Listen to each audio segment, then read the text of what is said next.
Hi guys, இன்னைக்கு பார்த்தீங்கன்னா நான் சாஃப்டான சூப்பரான ரசகுல்லா செஞ்சுருந்தேன் கைஸ். அது பார்க்க சைஸ் தான் கொஞ்சம் சின்னதாக போயிடுச்சு.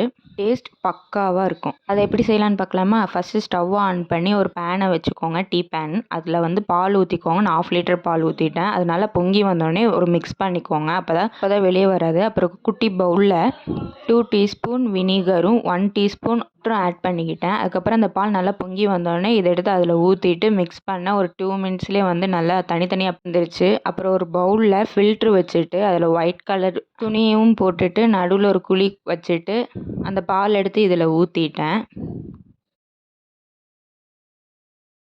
அதுக்கப்புறம் நார்மல் தண்ணியும் ஊற்றிட்டு வாஷ் பண்ணிட்டேன். அப்போ தான் அந்த வினிகரோட டேஸ்ட் நம்மளுக்கு வராது. அதுக்கப்புறம் அந்த துணியை நல்லா சுற்றி நல்லா புழிஞ்சுக்கிட்டேன். அந்த எக்ஸ்ட்ரா இருக்கிற தண்ணி எல்லாமே புழிஞ்சு வெளியே வந்துடணும். அந்த மாதிரி நல்லா புழிஞ்சு எடுத்துக்கோங்க. இல்லைனா மாவு மாதிரி வராது. இது பார்க்குறதுக்கு அழகாக இருந்துச்சு பவுல் மாதிரி. அப்புறம் அதை எடுத்து நல்லா மாவு மாதிரி பிசைஞ்சிக்கணும். நல்லா பிசைஞ்சாதான் இந்த மாதிரி மாவு மாதிரி வரும். அதை வந்து குட்டி குட்டி பவுலாக உருண்டை பிடிச்சி வச்சுக்கோங்க.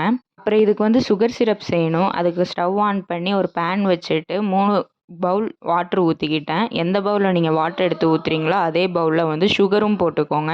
அதுக்கப்புறம் 2 ஏலக்காவும் போட்டுட்டு நல்லா மிக்ஸ் பண்ணிக்கோங்க. அந்த சுகரில் தண்ணியோடு நல்லா கரைஞ்சி வரணும். அப்புறம் இந்த மாதிரி குட்டி குட்டியாக பால் மாதிரி பண்ணி வச்சுருக்கோம்ல, அதை எடுத்து ஒவ்வொன்றா அதில் போட்டுறணும். மெதுவாக போடணும், இல்லைனா அது உடஞ்சி வந்தாலும் வந்துடும். அதனால் மெதுவாக போட்டுக்கோங்க. அதுக்கப்புறம் மூடி வச்சுட்டு ஒரு 10 மினிட்ஸ் கழித்து பார்த்தீங்கன்னா இந்த மாதிரி கொஞ்சம் பெருசாக பொங்கி வந்துடும். அப்போ நீங்கள் என்ன பண்ணுறீங்கன்னா அடுத்து மறுபடியும் மூடி வச்சுட்டு ஒரு 2 ஹவர்ஸ் கழித்து பார்த்தீங்கன்னா அந்த சிரப்பெல்லாம் உள்ளே போய் நல்ல சாஃப்டியான சூப்பரான ரசகுல்லா ரெடி.